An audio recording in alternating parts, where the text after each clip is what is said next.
Carroll O'Connor really disliked Rob Reiner. He disliked him more than anyone else he worked with. Carroll O'Connor was born John Carroll O'Connor on August 2nd, 1924 in Manhattan, New York City. He grew up in a family that was Irish and Catholic. They did not have a lot of money. This was a hard time because of the Great Depression. His father was a lawyer. His mother was a teacher.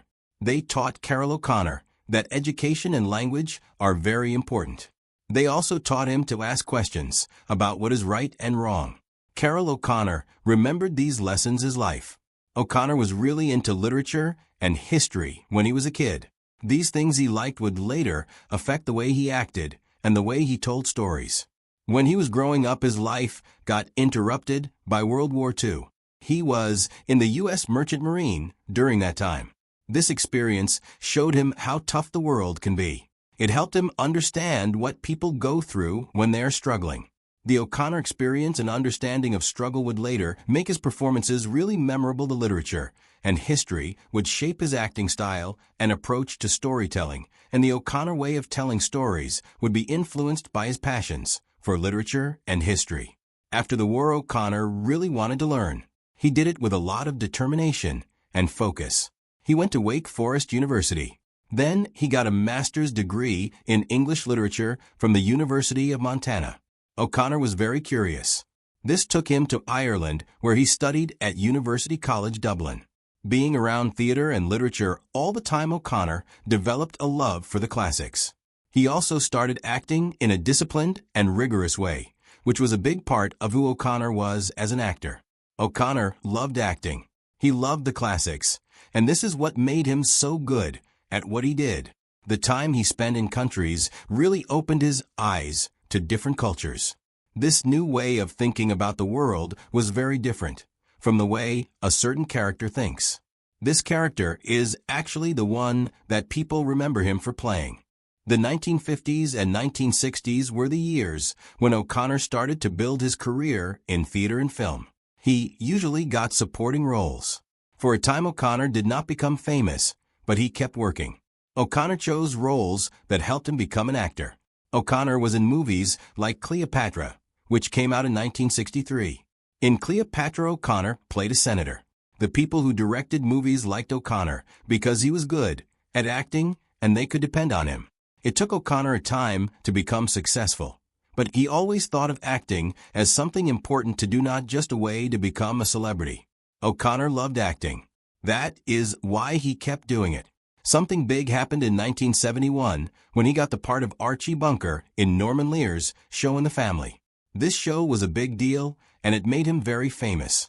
It also changed television forever. Archie Bunker was a guy who did not like to change his ways. He said things that were not very nice. He was against a lot of the new ideas that were coming out at that time. Even with all his faults, Archie Bunker was still a person with feelings. He was not perfect. Sometimes he would do things that were funny, without even trying to be. What made the character special was the way O'Connor acted. He did not make Archie seem like a stupid person or a bad guy. Instead, O'Connor made Archie seem real. He showed how being afraid, following tradition, and not knowing much about the world can affect the way a person thinks. O'Connor used Archie Bunker to talk about topics on the show like people treating others badly because of their skin color, women not being treated equally, people being mean to others because of who they love, war, religion, and people from different ages not getting along. The show made people think about things that were not easy to talk about. It often used moments to help people understand these things better. O'Connor's own ideas about politics and society were really different from Archie Bunker's. He often talked about this in interviews.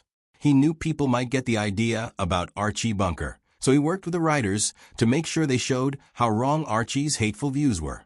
O'Connor won 4 Emmy Awards for his work on All in the Family.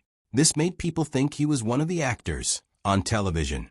He did not want people to think of him as the guy who played Archie Bunker, though. O'Connor did not want that one role to be all people remembered about him. The series ended in 1979. He did not stop growing as an actor. He went back to playing the character in shows like Archie Bunker's Place.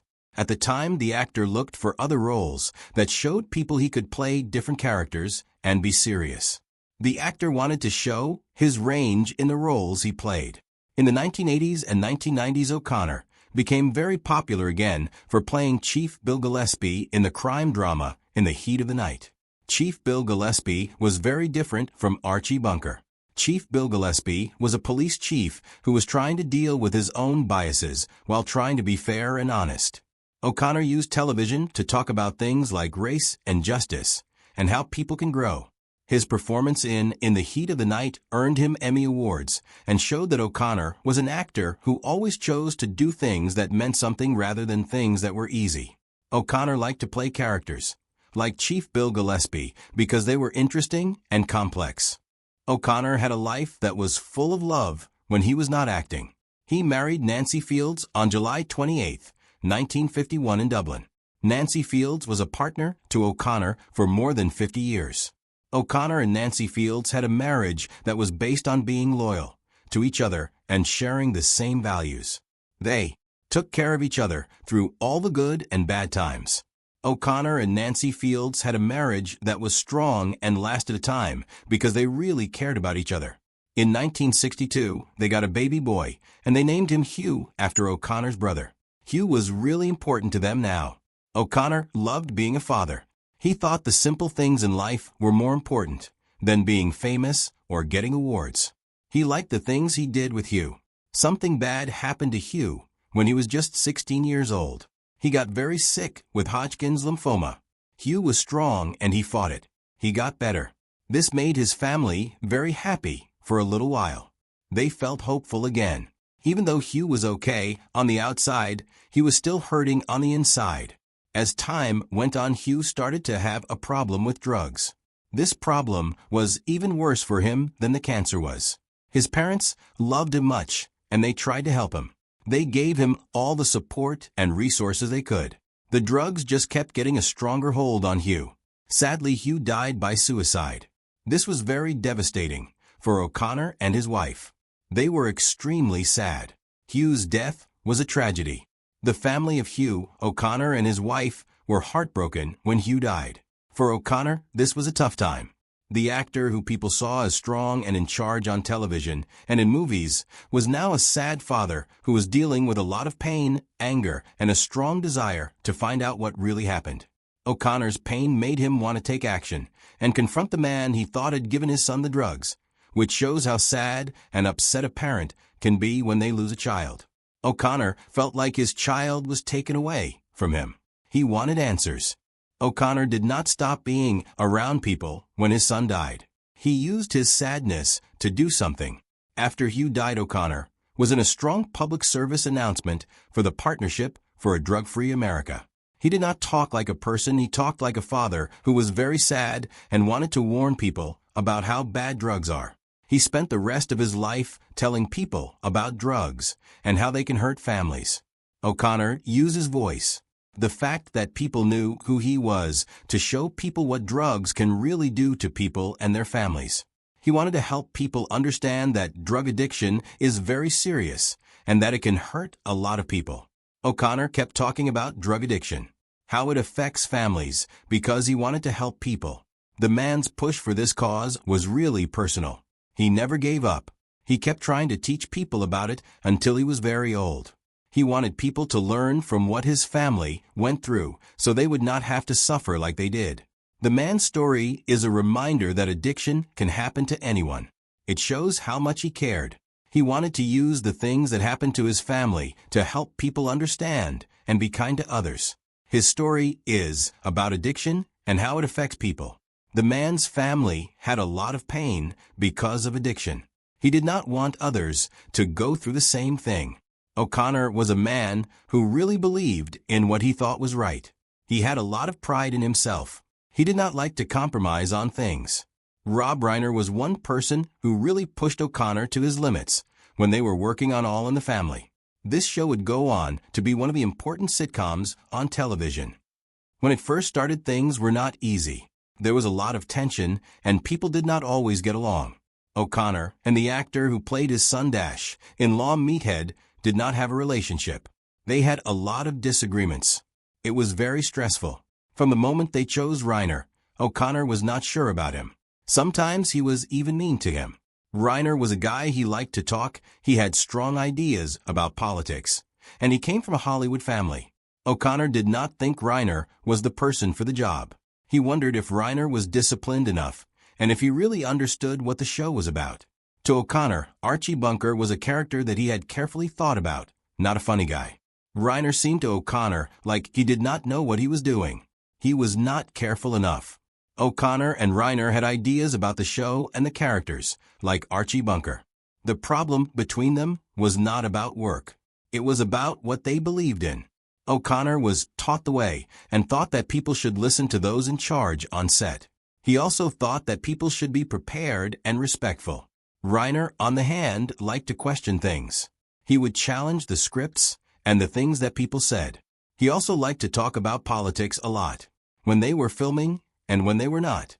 What Reiner thought was just talking about things O'Connor thought was being full of himself and causing trouble. It is funny that even though they did not get along when they were not filming, they were really good together on the show. The conflict between O'Connor and Reiner actually made their characters have a lot of chemistry. The conflict between O'Connor and Reiner is what made their show so good. The way Archie Bunker and Meathead did not get along with each other felt real. This is because, in a lot of ways, it actually was real. The person who played Archie Bunker, O'Connor said, that a lot of the anger people saw on the show was real anger. Sometimes the tension between them made it hard to work together. It was great for the show. The show was better because of the tension between Archie Bunker and Meathead. O'Connor was really upset by the way he thought Reiner did not respect acting. He felt that Reiner thought acting on television was simple. O'Connor took every episode very seriously, like it was a big play on stage. Sometimes O'Connor's feelings went beyond just being professional. He set out that he did not like Reiner. O'Connor did not try to hide how he felt about Reiner all. Over time, O'Connor's thoughts about the show changed. As All in the Family became really popular, he started to see that Reiner was a guy who knew what he was doing. O'Connor realized that Reiner understood the people watching the show in ways that he did not. Reiner did a job directing later on, and that made O'Connor think he had been wrong about some things. When he looked back on it all, O'Connor said that they both had points and bad points. He admitted that all the arguing they did actually made the show better, even if it made his life harder. What once felt like hatred towards those people gradually evolved into respect for them, even gratitude towards them. The scars from those years with them never completely went away. O'Connor really disliked Rob Reiner. He disliked him a lot. This dislike was very real and very personal. It also played a big part in shaping what happened on television. When O'Connor and Rob Reiner disagreed, it made their show more real and more important. The show made America think about itself. In the end, Rob Reiner helped O'Connor create something even if that was not what they planned. O'Connor said he hated Rob Reiner more than anyone, but Rob Reiner helped O'Connor make his best work. Carroll O'Connor died on June 21, 2001, at the age of 76 in Culver City, California. He had a heart attack because of his diabetes. Carroll O'Connor had diabetes for a time, and that is what caused the heart attack. His death was the end of an amazing life and career. Carroll O'Connor's life and career made an impact on American television and on people who watched him on TV when they were growing up. People will always remember Carroll O'Connor's performances. One person who was not there was Jean Stapleton, the woman who played the wife of O'Connor's character, Edith Bunker. She had something she had to do, a play she was in, so she could not come. But Jean Stapleton and O'Connor were good friends. They had known each other since the 1960s, a long time before they became famous. Jean Stapleton and O'Connor got along well, and people loved watching them together on television. Even though Jean Stapleton was not there, you could still feel how much Jean Stapleton and O'Connor cared about each other. In death, as in life, Carroll O'Connor was surrounded by the legacy of his work and the people he had touched. His passing closed a significant chapter in television history, yet his voice, convictions, and remarkable ability to capture the contradictions of the human spirit continue to resonate, ensuring his place as both a great actor and a defining figure in American culture.